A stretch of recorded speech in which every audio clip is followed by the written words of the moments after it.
اور انہوں نے کہا ان کے سب مطالبات مان لیں سب,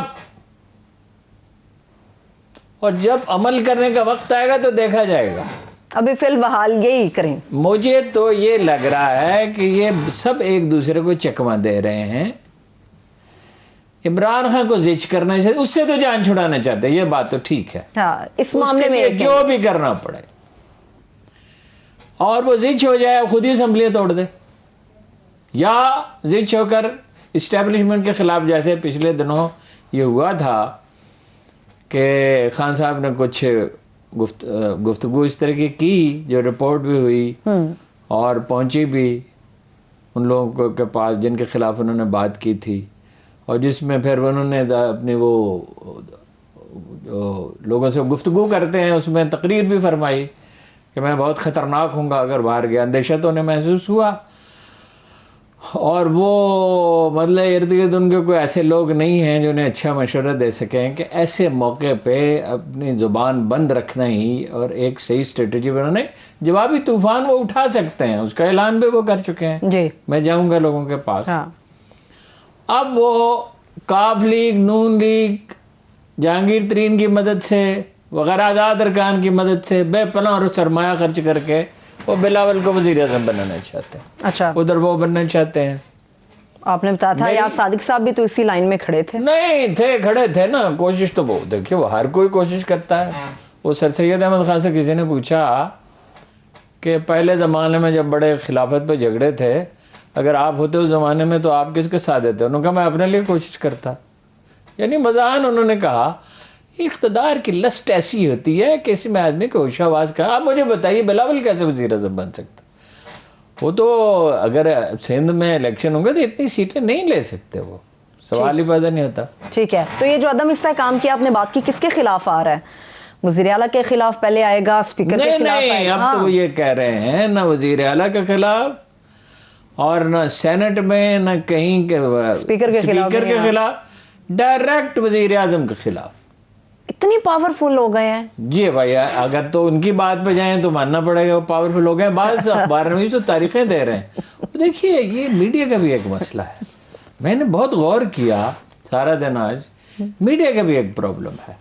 وہ آپ نے ڈرامہ دیکھا تھا اپنا اینک والا جن, جو میرا بڑا فیوریٹ تھا. اس میں ایک دیو ہے, دیو جی زکوٹا جن ہے یہ دیو, زکوٹا جن. اب وہ کہتا ہے, زکوٹا جن کہتا ہے کہ اب میں کیا کروں, اب میں کس کو کھاؤں. اچھا, میڈیا کا بھی مسئلہ نہیں. ایک تو وہ لوگ ہیں جو یہ امید رکھتے ہیں کہ نون لیگ اقتدار میں آئے گی تو اس سے بینیفٹ کریں گے, وہ گرائی کریں گے جو انویسٹمنٹ کی ہے انہوں نے. اچھا, وہ تو بعض کالم پڑھیں تو اور دیکھیں تو یہ ایسا لگتا ہے آج رات کے بعد ماحول بدل جائے گا. مطلب 2-4-6 دن کی بات ہے, بس گیا, ساری تمام تیاری مکمل ہے اور خام خواہ تاخیر ہو رہی ہے, بدلائیں نو کانفیڈنس اور فارغ کریں. تو مولانا صاحب بھی تو یہ کہہ رہے ہیں نا کہ نتائج سمیٹنے کا وقت ہو گیا ہے. نتائج سمیٹنے کا وقت ہے. ایک نفسیاتی ماحول تیار کیا جا رہا ہے. تو اس میں اگر عمران خان کوئی غلطی کرے تو نقصان پہنچنے کا احتمال تو اسے ہے, جو وہ کرتے رہتے ہیں. مطلب تاریخ کی نالائق ترین ٹیم انہوں نے بنائی ہے. کچھ شہر دے لوکی ظالم سن, کچھ سانو مرندہ شوق اسی. پھر کرونا آ گیا, حالات بھی انہیں خراب ملے. اس سے کہا جاتا ہے کہ یہ پی ٹی آئی کے لوگ کہتے ہیں کہ $60 بلین خرچ کیے گئے ہیں روپے کی قیمت سٹیبل رکھنے کے لیے. آپ اندازہ لگائیں کہ اگر یہ اتنا روپیہ, اگر یہ وہ درست کہہ رہے ہیں, اگر اتنا روپیہ خرچ نہ ہوا ہوتا تو پاکستان کے زر مبادلہ کے ذخائر کتنے ہوتے اور اس کی معاشی ترقی. مہنگائی تو ہوتی مگر بتدریج ہوتی نا, یہی پہنچتی مہنگائی, مطلب اس سے زیادہ تو نہیں ہو سکتی تھی. پھر کرونا آ گیا. اب کرونا نے ایسی مشکلات پیدا کی. پھر یہ کہ دعوے انہوں نے اتنے بڑے بڑے کیے, اتنے بڑے بڑے دعوے کیے. 90 دن میں کرپشن کا خاتمہ, ذرا اندازہ کیجئے. اور اتنی نوکریاں اور اتنے جناب مکان اور وغیرہ یہ وہ. اب وہ سب چیزیں اس طرح بکھر گئیں کہ انہیں سمیٹا نہیں جا سکتا, اور اسٹریٹجی اچھی انہوں نے بنائی نہیں, بات ان کی پہنچ نہیں. پھر ایک بہت تاریخی غلطی کی ہے, اس کا ادراک بہت کم کیا گیا, اس پہ بات بھی بہت کم ہوتی ہے. میڈیا کو وہ رگڑا دیا کہ کوئی مثال نہیں ملتی. یعنی جمہوری ادوار میں اس کی کوئی مثال نہیں. حالانکہ بڑے بینیفیشری خود عمران خان صاحب تھے میڈیا کے. وہ یہ ایک تو یہ ٹھیک ہے کہ میڈیا پہ پیسہ لٹا رہی تھی نون لیگ، یہ بات تو درست ہے، سرکاری خزانہ اس لیے نہیں ہے کہ میڈیا پہ لٹا دیا جائے، مگر یہ بھی نہیں کہ آپ آتے ہی 80%، 85%، 70-80% نرخ کم کر دیں اور پھر اشتہار بھی کم کر دیں، بالکل، اور پھر ایک کمپین بھی چلائیں کہ میڈیا کے لوگ جرائم پیش ہیں. ٹھیک ہے، یہ جو اس کی بڑی پرائز انہیں پے کرنی پڑ رہی ہے. پھر انڈیویجولز کو ٹارگٹ کیا. اچھا، وہ انڈیویجولز کی رائے کتنی غلط ہے، ان کے نزدیک غلط ہے نا، ٹھیک ہے نا جی، اور ممکن ہے ہمارے نزدیک بھی بعض کی رائے غلط ہو، لیکن وہ انڈیویجولز کو ٹارگٹ کر کے انہیں جرائم پیشہ، گھٹیا اور نہ جانے کیا کوئی چیز چھوڑی نہیں. ٹھیک ہے، وہ بھی ضد میں آتے گئے، اور اس طرح جو میڈیا میں نون لیگ کی سپورٹ بڑھتی گئی. اور انڈیپینڈنٹ اخبار نویسوں کو بھی نہیں بخشا کسی کو، یعنی ایسے اخبار نویس ہیں، نام لینا اچھا نہیں ہے، جو دل و جان سے یہ چاہتے تھے کہ عمران خان کامیاب ہوں اور ان کے حق میں بات کرتے تھے، لکھتے تھے، ٹویٹ کرتے تھے، لیکن ذرا کہیں اختلاف کیا تو لفافہ پیسے لیتے ہیں. کتنا پیسے لے لیے، اور نہ جانے کیا کچھ تھا جو منسوخ کر دیا جاتا تھا کسی صحافی کے، کوئی بھی چیز کسی سے بھی منسوخ کی جا سکتی تھی. اب وہ آدمی اس دنیا میں نہیں ہے، اس نے ایک ایسے اخبار نویس کے بارے میں یہ کہا کہ تم ہر وقت نشے میں دھت رہتے اور یہ اور وہ ہے وہ ہے. بعد میں اس سے معذرت بھی غالباً انہوں نے کی، اور وہ بالکل ہی سفید جھوٹ تھا. اچھا، لوگوں کی ذاتی زندگیوں پہ کیچڑ بہت اچھالا، اب یہ پالیسی تھی شروع میں. بالکل، وہ محترمہ آئیں تو وہ جیسی بھی تھیں، انہوں نے کچھ ٹھیک کرنے کی کوشش کی معاملات کو، لیکن ان کے ادروائز مسائل تھے، وہ اپنی ذات کو بہت اجاگر کرتے تھے. یہ پہلو ہے. صحیح ہے. اچھا، مسلم لیگ کاف کے ذرائع بھی یہ کہتے ہیں ہماری کوئی بات نہیں ہوئی. اب یہ جو خبر ہے، میں نے کوشش کی، چودھری پرویز الہی صاحب سے رابطہ ہو نہیں سکا، کہ چودھری پرویز الہی کی اور شہباز شریف کی ملاقات ہوگی. ایک تو یہ اس سے پتہ چلے گا صورتحال کیا ہے، اور ذرائع ان کے یہی کہہ رہے ہیں کہ سوال ہی نہیں پیدا ہوتا. ایم کے ایم کے ذرائع بھی یہی کہہ رہے ہیں. اچھا، تو ارشاد احمد عارف صاحب بھی ہم اپنے مطالبات منوانا چاہتے ہیں، ہم نے کراچی میں اگلا الیکشن لڑنا ہے. ہارون صاحب، کچھ بھی کہا جائے، ایم کے ایم اپنے بلبوتے پر الیکشن میں لڑ کر آئی تھی. کاف لیگ اور پی ٹی آئی نے تو آپس میں ایکلائز کیا ہوا تھا. معاملہ تو یہ ہے کہ جہاں ان کے مضبوط امیدوار تھے، یعنی وہ تھے، ان کے بھائی تھے، دوسرے لوگ تھے، چند اپنے چیمہ صاحب تھے جی، وہاں پہ پی ٹی آئی نے انہیں سپورٹ کیا. ایسا ہی ہے، اور اسی سے وہ جیتے، ورنہ اتنی سیٹیں نہیں ہو سکتی. اور ایم کے ایم تو خود جان مار کر آئی ہے، مگر اتنی بھی نہیں ہو سکتی. ہارون صاحب، ارشاد احمد عارف صاحب، یہ ہے کہ پیپلز پارٹی کے ساتھ وہ الائنس کرتے ہیں تو انہیں کیا فائدہ، پیپلز پارٹی کی تو ووٹ ہی نہیں ہے. یہی پوائنٹ ہے. اچھا، یہی پوائنٹ. نون لیگ الائنس ان کے ساتھ کرے گی نہیں، سوال ہی نہیں پیدا ہوتا الیکشن میں.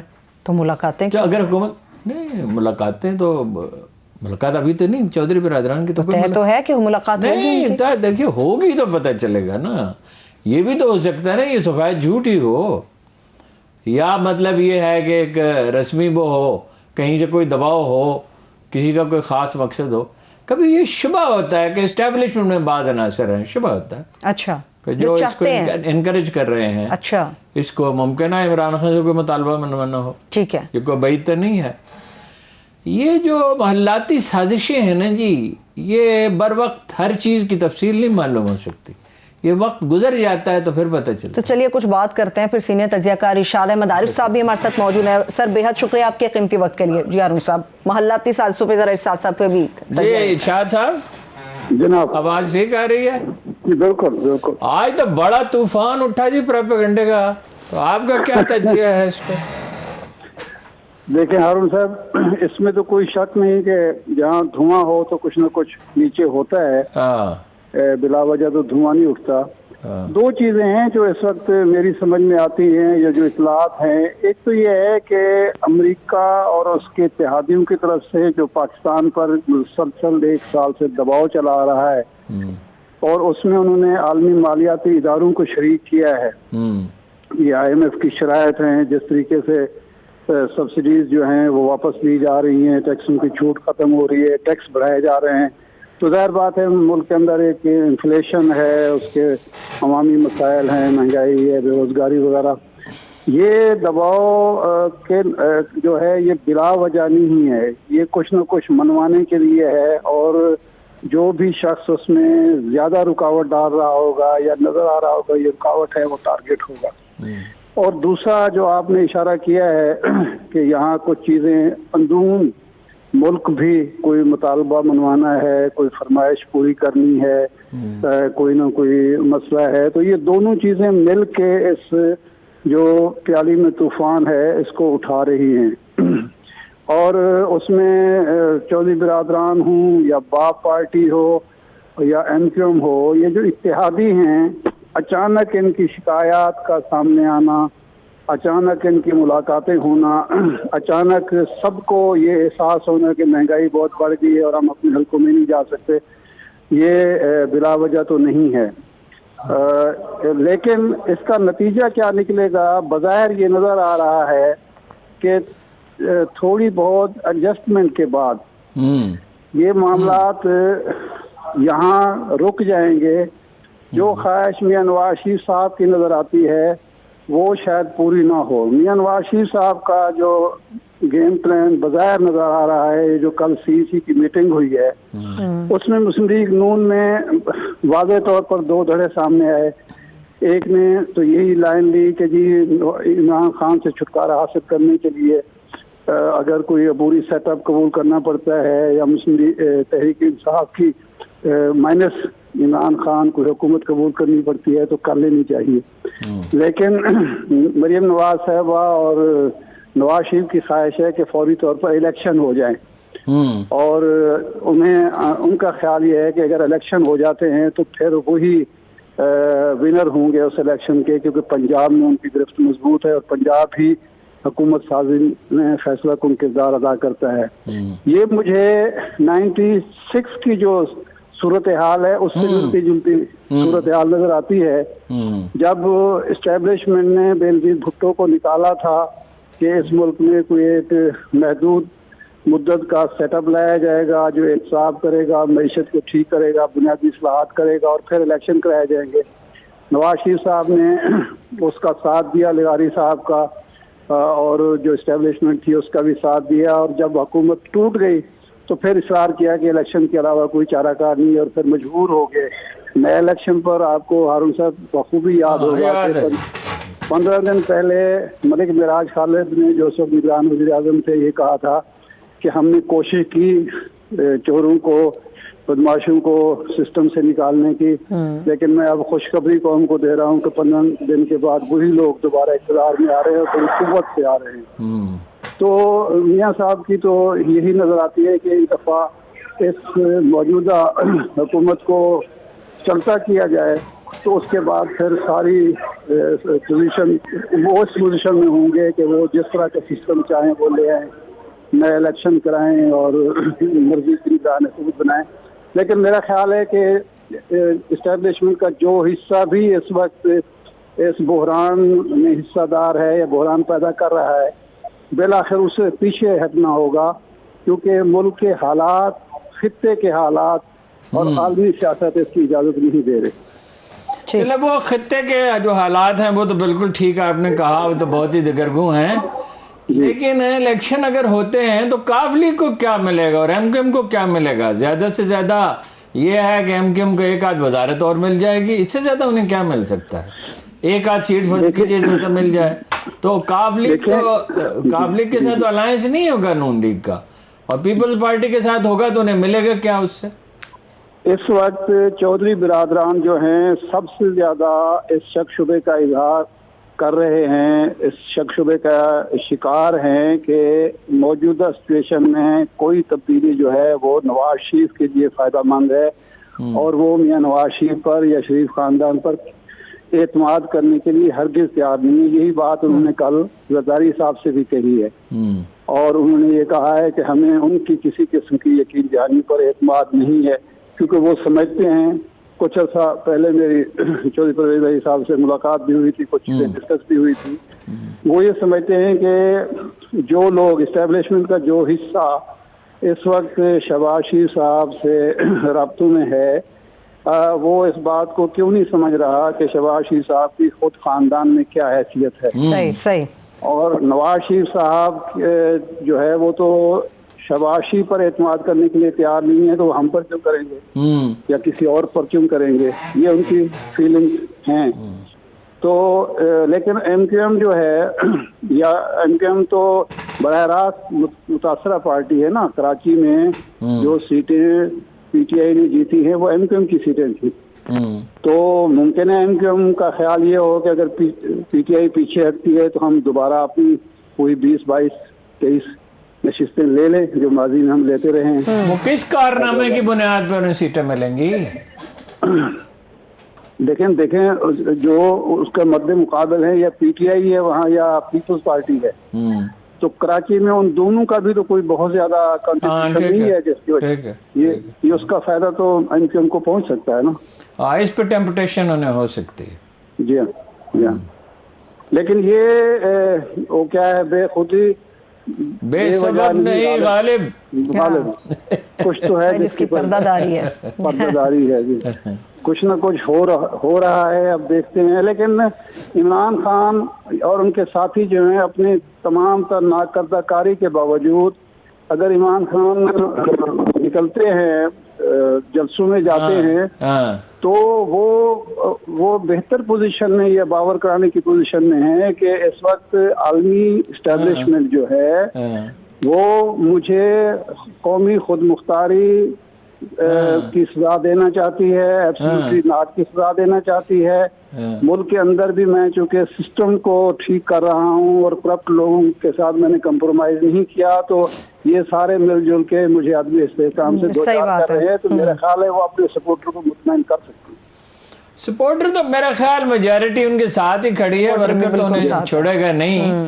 اور ایک بحران سے نکلتے نکلتے میرا خیال ہے شاید اس سے بڑا بحران پیدا ہو جائے. یہ بھی ہو سکتا ہے, یہ امکان موجود ہے. دیکھیں جو نواز شریف صاحب کی تاریخ ہے وہ یہی ہے کہ وہ وقتی طور پر کمپرومائز بھی کرتے ہیں, وقتی طور پر سب کچھ مان بھی لیتے ہیں, لیکن بالآخر کرتے وہ وہی کچھ ہے جو ان کے ذہن میں سما چکا ہوتا ہے. فاروق لغاری کے ساتھ جو ہوا, جہانگیر کرامت کے ساتھ جو ہوا, خود پرویز مشرف کے ساتھ جو ہوا وطن واپسی کے بعد, جس طرح زرداری صاحب سے مل کے انہوں نے کیا کہ وہ بیچارہ اب ملک میں واپس نہیں آ سکتا. تو ان لوگوں کو جو اس وقت عمران خان سے چھٹکارے کے لیے اعتماد کر رہے ہیں یا رابطے کر رہے ہیں, انہیں بھی اس سے زیادہ کی توقع نہیں کرنی چاہیے, اس سے بہتر کی توقع نہیں کرنی چاہیے. ٹھیک. اچھا, پیپلز پارٹی اور مولانا فضل الرحمان کے درمیان جو ہے وہ یعنی باہمی اعتماد کا رشتہ قائم ہو سکتا ہے اس صورتحال میں جب کہ مولانا فضل الرحمان تو طالبان کے حامیوں پہ انحصار کر رہے ہیں پختونخوا میں, اور وہ انٹرنیشنل اسٹیبلشمنٹ کے بہت قریب ہیں پیپلز پارٹی کی لیڈرشپ جو ہے. دیکھیں ہارون صاحب, مولانا فضل الرحمان اس وقت پی ڈی ایم میں ہیں, پی ڈی ایم کے سربراہ ہیں میاں نواز شریف صاحب کے ساتھ ہیں, لیکن وہ بھی یہ سمجھتے ہیں اس بات کو کہ مجھے نواز شریف صاحب کچھ دینے کی پوزیشن میں نہیں ہے. یا انہیں اسٹیبلشمنٹ دے سکتی ہے کچھ, یا پیپلز پارٹی دے سکتی ہے. کیونکہ پنجاب میں تو ظاہر ہے نہ ان کا ووٹر ہے, نہ ان کا سپورٹر ہے, نہ ان کو کچھ مل سکتا ہے. انہیں جو بھی ملے گا کے پی کے میں ملے گا, بلوچستان میں ملے گا, تو یا اندرون سندھ کچھ مل سکتا ہے. تو وہ نواز شریف صاحب کے یا شریف خاندان یا مسلم لیگ کے بس میں نہیں ہے. وہ پیپلز پارٹی اور اسٹیبلشمنٹ بہتر پوزیشن میں ہے ان کو کچھ دینے کی, اس لیے وہ سودے بازی پوزیشن اپنی مضبوط کرنے کے لیے تو پی ڈی ایم کا حصہ رہ سکتے ہیں یا میاں صاحب کو ساتھ ملائے رکھ سکتے ہیں, لیکن انہیں یہ اندازہ ہے کہ میں اپنی سودے بازی کی پوزیشن مضبوط کر کے جو کچھ حاصل کروں گا ادھر سے حاصل کروں گا, یہاں سے کچھ نہیں ملے گا. وہ بڑے دانا اس کا مطلب یہ ہے کہ آخری انحصار تو پھر اسٹیبلشمنٹ پہ ہی ہے نا. تو یہ ساری جو ہو رہی ہے, آپ کا کیا خیال ہے کہ میاں نواز شریف صاحب یا شہباز شریف صاحب یا مسلم لیگ نون جو ہے وہ اس کا کیا خیال ہے کہ زرداری صاحب انہیں کچھ دے سکتے ہیں یا مولانا فضل الرحمان؟ ظاہر بات ہے یہ ساری جو گیم ہو رہی ہے اسٹیبلشمنٹ کی خوشنودی حاصل کرنے اور اس کے ذریعے کچھ نہ کچھ حاصل کرنے. اور جو خواب زرداری صاحب دیکھ رہے ہیں بلاول کو وزیر اعظم بنانے کا, جی ہاں, ویسے خواب دیکھنے پر تو کوئی پابندی نہیں ہے, لیکن بہرحال بظاہر تو کوئی ایسی بات نہیں ہے. دیکھیں پنجاب کا جب تک پیپلز پارٹی پنجاب میں اپنے پاؤں نہیں جماتی، پنجاب میں الیکٹیبلز اس کا ساتھ نہیں دیتے، محض یہ موجودہ سیٹیں جو ہیں وہ بہت زیادہ زور لگا کے ان کو دگنا کر سکتی ہے، 4 گنا بھی کر لے تو پھر بھی 30-35 سیٹیں بنتی ہیں، تو اس سے تو اقتدار نہیں مل سکتا ملک کا۔ جہانگیر ترین کے بارے میں آپ کا کیا خیال ہے کہ ان کو کوئی معاملہ ہو سکتا ہے پیپلز پارٹی کے ساتھ یا نون لیگ کے ساتھ؟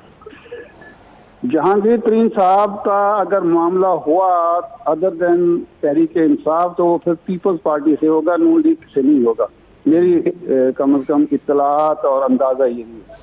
پھر تو ایسی صورت میں جب بھی الیکشن ہوتے ہیں، فرض کیجئے جلدی ہوتے ہیں، یہ 2013 میں 23 میں ہوتے ہیں، تو پھر تو ہنگ پارلیمنٹ ہوگی نا پھر اس صورت میں تو۔ یہ انحصار ہے ہارون صاحب اس بات پہ کہ یہ سسٹم مزید 1.5 سال اسی طرح چلتا ہے یا نہیں چلتا۔ اگر عمران خان اور تحریک انصاف اپنی مدت پوری کرتی ہے کسی بھی طریقے سے، اور جو توقع کی جا رہی ہے کہ اپریل کے بعد عالمی سطح پر جو ایک دباؤ تھا معیشت پر وہ کم ہونا شروع ہوگا، اگر وہ ہو جاتا ہے اور ان کے جو منصوبے ہیں وہ کوئی کسی مکمل ہو جاتے ہیں، ظاہر بات ہے مکمل ہونا شروع ہو جائیں گے، تو میرا خیال ہے کہ پھر تحریک انصاف مسلم لیگ کے مقابلے میں بھی بہتر پوزیشن میں ہوگی اور الیکٹیبل کی پہلی ترجیح پھر یہی ہوگی، تو میرا نہیں خیال کہ پھر ہم پارلیمنٹ بنیں۔ ٹھیک ہے، ٹھیک ہے، بہت شکریہ، تھینک یو سو مچ۔ ارشاد احمد عارف صاحب ہمارے ساتھ موجود ہیں۔ ہارون صاحب ایک مکمل پکچر سیاست کی انہوں نے ہمارے سامنے پیش کی، اس کے اوپر بات کرتے ہیں، مگر اس کے ساتھ ساتھ ایک چیلنج اور ہے عمران خان صاحب کے لیے، وہ ہے ملک کے اندر حالیہ دہشت گردی کی لہر۔ ایک بریک پر چلتے ہیں، بریک سے واپس آئیں گے تو اس کی ڈیٹیلز بھی آپ کے ساتھ شیئر کریں گے، ہمارے ساتھ رہیے۔ بریک کے بعد ایک بار پھر سے پروگرام میں ہم آپ کو خوش آمدید کہیں گے۔ ہارون صاحب، ارشاد صاحب کا اپنے تجزیہ ہمارے سامنے ہے، آپ بار بار ایم کیو ایم کی وزارت کی بات کر رہے تھے، وہ تو بیچارے جو ان کے پاس ہے وہ بھی دینے کو تیار ہیں، وہ بھی دینے کو تیار ہیں، کوئی نئی وزارت کیا لیں گے؟ کہا نہیں جا سکتا۔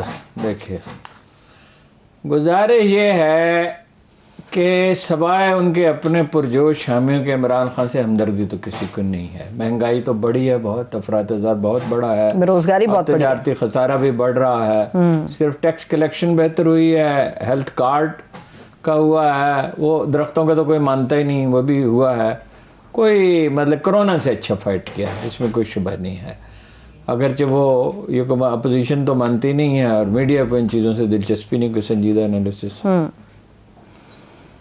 چینی کا بحران آیا جو بہت ہی بڑی نالائقی تھی، پھر اس کو جس طرح سمیٹنے کی کوشش کی گئی اس سے بڑی نالائقی تھی۔ آٹا مہنگا ہوا، اتنا مہنگا تو نہیں ہونا چاہیے، یوریا کا بحران ہے، ان کو پتہ ہونا چاہیے تھا کہ سمگلنگ روکنی چاہیے، گندم اگر دینی ہے انہیں تو منگوا کے دیں دنیا سے، اور جتنے آپ دے سکتے ہیں دیں، بجائے اس کے اس سے کفر تفری پھیل گئی، بے یقینی پھیل گئی۔ اب یوریا کا بھی بحران ہے، یوریا کا بحران جو پیدا ہوا، جبکہ پیداوار اس کی پوری تھی، تو وہ اس کا کوئی نہ کوئی بندوبست کرتے ہوئے، ایڈمنسٹریشن تو بڑی پور ہے، اس میں تو کوئی شبہ نہیں۔ لیکن دیکھیے ہو کیا رہا ہے، یہ کس وقت آ رہی ہے، مجھے اس کے بارے میں بہت شکوک و شبہات ہیں۔ تحریک عدم اعتماد اگر آتی ہے، $7 بلین کے قرضے تقریباً بحیثیت مجموعی ہوا کہ ٹیکنیکل ڈیٹیلز ہیں، $4 بلین ظاہر کہا جاتا ہے، دراصل $7 بلین بنتے ہیں۔ چین ری شیڈول کرنے کے پہ غور کرنے کے لیے تیار ہے، اگر یہ ہو جاتے ہیں تو یہ ایک بہت بڑا واقعہ ہوگا، ٹھیک، اور نئی انویسٹمنٹس کرنے کے لیے تیار ہے۔ یعنی 37 NOCs چاہیے ہوتے تھے، 37 NOC چاہیے انڈسٹری لگانے کے لیے، وہ جانے سے پہلے انہوں نے فیصلہ کر دیا عمران خان نے کہ اس کی ضرورت نہیں ہوگی، چینی کمپنیاں براہ راست انویسٹمنٹ کر سکتی ہیں۔ کوئی مطلب جو کل بات ہم کر رہے تھے کہ وہ اپنا کوئی پرائیویٹ سیکٹر کے لوگوں کو لیں، تو میرا خیال ہے کہ اب اس طرف تو ان کی توجہ ہے۔ روس کے وہ دورے پہ جا رہے ہیں اور ٹھیک اس وقت نو کانفیڈنس پیش کرنا چاہتے ہیں، یہ بڑی اہم بات ہے۔ پاکستان نقصان اگر تو روس کے دورے کے دوران نو کانفیڈنس موومنٹ آتی ہے، دو چیزیں ہیں جن سے صورتحال اکثر بدل سکتی ہے۔ عمران خان صاحب زچ ہو جائیں اور زچ ہو کے کوئی غلط فیصلہ کر لیں، یا رشیا پیچھے کسی رشیا کے دورے پر وہ جائیں اور اس وقت نو کانفیڈنس آتا ہے، تو اس کا مطلب بالکل واضح ہوگا، ٹھیک، اور عدم استحکام پیدا ہوگا، بے چینی آلریڈی، مہنگائی اور بڑھے گی، کم نہیں ہوگی۔ بے یقینی میں